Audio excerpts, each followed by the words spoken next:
BJP ने mission Rajasthan के तहत अपनी कमर कस ली है और इसी के तहत आज भरतपुर के दौरे पर है बीजेपी अध्यक्ष जेपी नड्डा। 11 बजे भरतपुर पहुंचेंगे जेपी नड्डा, जहां कई कार्यक्रमों में शिरकत करेंगे। आपको बता दें, कार्यकर्ताओं में जोश भी भरेंगे जेपी नड्डा। बीजेपी ने भी चुनावों के मद्देनजर शंखनाद कर दिया है। लगातार रैलियां हो रही हैं, लगातार कार्यक्रम हो रहे हैं। और इस पर ज्यादा जानकारी देने के लिए भरतपुर से हमारे सहयोगी सुनील यादव लाइव जुड़ चुके हैं हमारे साथ में।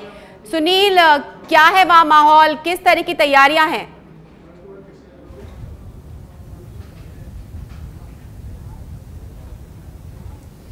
जी बिल्कुल, बीजेपी पूरा चुनावी मोड में आ गई है क्योंकि अभी कुछ ही महीनों में विधानसभा चुनाव होने वाले हैं। आपको बता दें कि अभी कुछ दिन पहले अजमेर में जिस तरह से प्रधानमंत्री नरेंद्र मोदी ने जो अपनी सभा की थी, एक विशाल जनसभा, उसके साथ ही जो विधानसभा चुनाव को वहां पर शंखनाद कर दिया था। और उसके बाद तमाम जो बीजेपी के राष्ट्रीय नेता हैं वो राजस्थान पहुंच रहे हैं, अलग अलग जनसभाओं को संबोधित कर रहे हैं, साथ साथ जनता को साधने की कोशिश कर रहे हैं।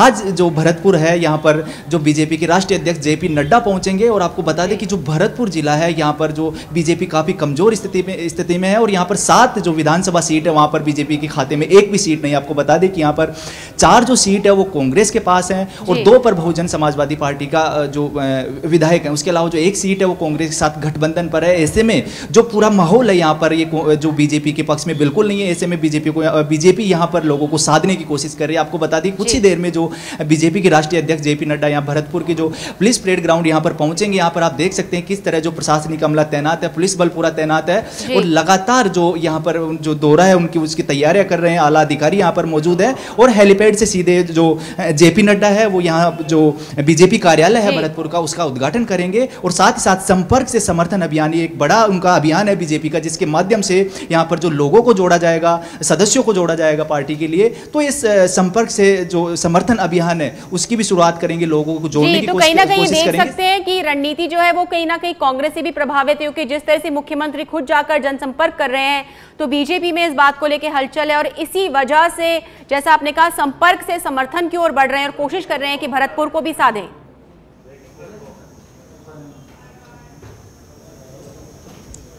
जी बिल्कुल, ये पूरा राजस्थान उनके फोकस में है। लेकिन फिलहाल हम जैसा बता रहे हैं कि बीजेपी यहाँ पर काफ़ी कमज़ोर स्थिति में है। 0 सीट बीजेपी के पास है भरतपुर में, क्योंकि यहाँ पर 7 विधानसभा सीट है। ऐसे में महत्वपूर्ण हो जाता है कि जहाँ पे कमज़ोर है बीजेपी, वहाँ पर जो बड़े नेता यहाँ पर आए दौरे करें, ताकि जो वोटर्स हैं वो जुड़ सकें। आपको बता दें कि मुख्यमंत्री अशोक गहलोत जो महंगाई राहत कैंप है, इसके जरिए जनता पूरे जो प्रदेश है उसके तमाम जिलों का दौरा कर चुके हैं। उसके बाद से बीजेपी भी सक्रिय हो गई, क्योंकि अभी कुछ ही महीनों में विधानसभा चुनाव है। ऐसे में महत्वपूर्ण हो जाता है कि जो स्थानीय जो नेता, उनके साथ साथ जो बड़े नेता है, बड़े चेहरे, वो भी लोगों के बीच में आए, ताकि जो वोटर्स का जो मन है वो बदले। साथ साथ खास बात ये भी हो जाती है कि यहाँ पे अब स्थानीय मुद्दों को शायद बीजेपी टटोलेगी, क्योंकि जिस तरह से कर्नाटक और हिमाचल प्रदेश में जो करारी हार बीजेपी को देखनी पड़ी, क्योंकि वहां पे जो स्थानीय मुद्दे और खासकर जो राजस्थान गवर्नमेंट्स की जो फ्री स्कीम्स है, वहां पर उनका कांग्रेस ने प्रचार प्रसार किया था और उसी के बलबूते वहां पे सरकार बनाई थी। ऐसे में अब बीजेपी की पूरी कोशिश रहेगी कि यहाँ भी जो स्थानीय मुद्दे हैं उनको उठाया जाए, जो कमजोर सीट है उन पर पकड़ बनाई जाए। और इसी को लेकर जो तमाम जो बीजेपी के बड़े नेता है वो राजस्थान का दौरा कर रहे हैं। सवाल था, कल राजनाथ सिंह थे, आज जेपी नड्डा हैं और कल राजस्थान के दौरे पर खुद अमित शाह वापस आ रहे हैं। किस तरह से देखते हैं आप इन 3 बड़े कद्दावर नेताओं को राजस्थान आने का? क्या पीछे इनकी मंशा हो सकती है?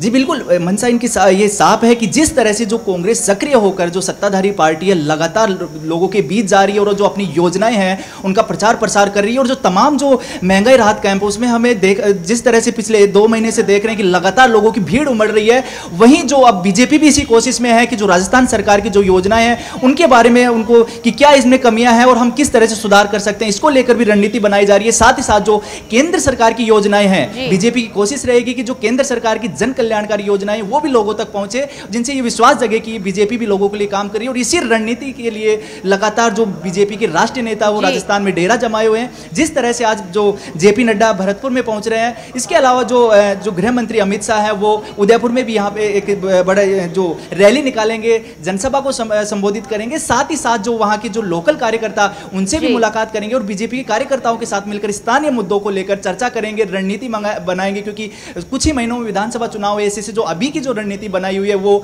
समय पर धरातल पर उतर पाएगी और कहीं ना कहीं जो हम ये जानते हैं राज्य सरकार ने किस तरह से वाकई काम किया है। मुख्यमंत्री अशोक गहलोत ने वाकई जन जन तक राहत देने की कोशिश की है, लेकिन अगर बात की जाए केंद्र सरकार की तो 9 साल पूरे होने पर वो आ रहे हैं राजस्थान में और बता रहे हैं जन कल्याणकारी योजनाओं को लेकर के, लेकिन मुख्यमंत्री ने अक्सर एक मुद्दा उठाया और हमेशा बात की ERCP की, जिसको लेकर से कहीं कोई प्रतिक्रिया नहीं आई है।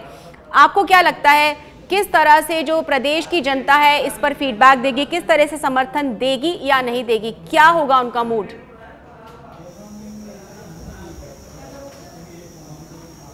जी बिल्कुल, ERCP मुद्दा जो है वो राजस्थान का सबसे बड़ा मुद्दा है और एक बड़ा जो भूभाग है उसको कवर करता है ERCP का मुद्दा। वहाँ पे बड़ी संख्या में वोटर्स भी हैं। ऐसे में जो केंद्र सरकार उसके पास एक मौका है कि ERCP घोषित करने को और उसको राष्ट्रीय परियोजना बनाने को लेकर, क्योंकि इसके लिए कांग्रेस लगातार जो केंद्र की बीजेपी सरकार को घेरती रही है। साथ ही साथ जो केंद्र में मंत्री हैं राजस्थान के जो बीजेपी के, जैसे गजेंद्र सिंह को देख लो या फिर अन्य जो बीजेपी के कद्दावर नेता है, उन पर भी लगातार कांग्रेस निशाना साधती रही है कि जैसे राजस्थान का ये नेतृत्व कर रहे हैं केंद्र सरकार में, लेकिन अभी तक ERCP को राष्ट्रीय परियोजना घोषित नहीं कर पा रहे हैं। तो ऐसे में अभी जो एक बीजेपी के पास मौका है और कहीं ना कहीं लग रहा है कि इस तरह की जो ERCP हो या फिर जिस तरह से मुख्यमंत्री मानगढ़ को जो आदिवासी जो क्षेत्र मानगढ़ है उसको भी राष्ट्रीय स्मारक का दर्जा जो घोषित करने की मांग कर रहे हैं, तो ऐसे में जो तमाम जो स्थानीय मुद्दे हैं जहां पर जनता का सीधा फोकस है, जहां पर वोटर्स का सीधा फोकस है, ऐसे जो कुछ जो खास जो घोषणाएं हैं वो यहां पर हो सकती है। लेकिन अभी फिलहाल जो पूरा ये जो इनके कार्यक्रम राष्ट्रीय नेताओं के वो तमाम रणनीति बनाने को लेकर है, तमाम कार्यकर्ताओं को जोड़ने को लेकर है, साथ ही साथ जो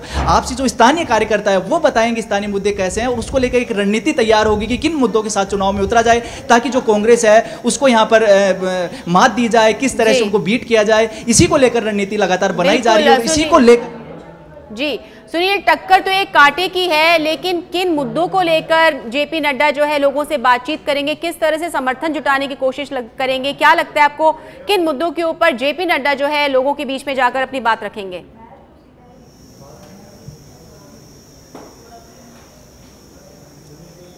जी बिल्कुल, जो खासकर जो मुद्दे हैं वो कानून व्यवस्था को लेकर होंगे। यहाँ पर जिस तरह से जो कल पूरा जो कन्हैयालाल हत्याकांड की बरसी पर भी बीजेपी ने काफ़ी यहाँ पर जो कानून व्यवस्था को लेकर सवाल उठाए थे, साथ ही साथ जो स्थानीय मुद्दे जिसमें जो बिजली पानी को लेकर, कानून व्यवस्था को लेकर और साथ ही साथ जो महिलाओं पर जिस तरह से अपराध और इन सभी चीज़ों को लेकर, खास कानून व्यवस्था को लेकर लगातार बीजेपी कांग्रेस पर हमलावर हो रखी है। साथ ही साथ जो अलग अलग जो योजनाएं हैं उसको कैसे बेहतर बना जाए और कांग्रेस सरकार 4 साल में कांग्रेस सरकार की नाकामियां क्या रही उनको उन नाकामियों को जनता तक कैसे पहुंचाया जाए, इसी को लेकर कार्यकर्ताओं के साथ यहां पर मंथन किया जाएगा, रणनीति बनाई जाएगी।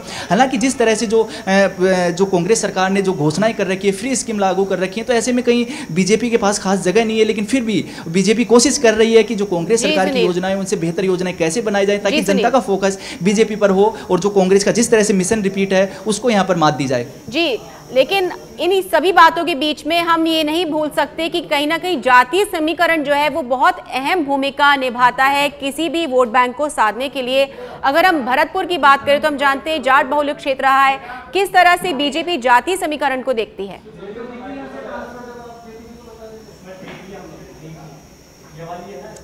जी, यहाँ पर जो बीजेपी के राष्ट्रीय नेता वो सोशल इंजीनियरिंग के बलबूते भी अपना जो अपने आप को मजबूत करने की कोशिश करेंगे और ये जो ये दौरे हैं, ये सारे जो योजनाओं को लेकर, कानून जो सारे जो तमाम रणनीतियों को लेकर तो हैं। साथ ही साथ सबसे बड़ी जो बात है कि किसी भी जो राज्य में, खासकर राज्य के जो चुनाव होते हैं उनमें जातीय समीकरण बेहद महत्वपूर्ण होते हैं, जो सोशल इंजीनियरिंग वो बहुत ज़्यादा काम आती है। तो इसी को लेकर जो अलग अलग जिलों का दौरा कर रहे हैं, क्योंकि जिस तरह से अमित शाह मेवाड़ में जो अपना डेरा जमाए हुए हैं और जो जेपी नड्डा आज भरतपुर आ रहे हैं, तो ऐसे लग रहा है कि यहाँ पर सोशल इंजीनियरिंग भी यहाँ पर बहुत ज़्यादा काम आएगी। जो स्थानीय जो नेता हैं, खासकर जिस जाति का बाहुल्य है वहाँ से किस चेहरे को तैयार किया जाए, खासकर यहाँ पर चेहरों को लेकर भी रणनीति बनेगी कि चुनाव में किन चेहरों को उतारा जाए ताकि वो जीत सके और यहाँ पर बीजेपी को बहुमत मिल सके। क्योंकि भरतपुर में जाट बाहुल्य क्षेत्र, जैसा हम बात कर रहे हैं, लगातार चर्चा कर रहे हैं कि जाट बाहुल्य क्षेत्र है और यहाँ पर जो 7 सीटों में से 0 सीट बीजेपी को आना बहुत ज्यादा। चलते बस ये बता दीजिए और कौन कौन से बीजेपी के बड़े नेता आज इस सभा में मौजूद होंगे? 2 सीट बसपा की आई है।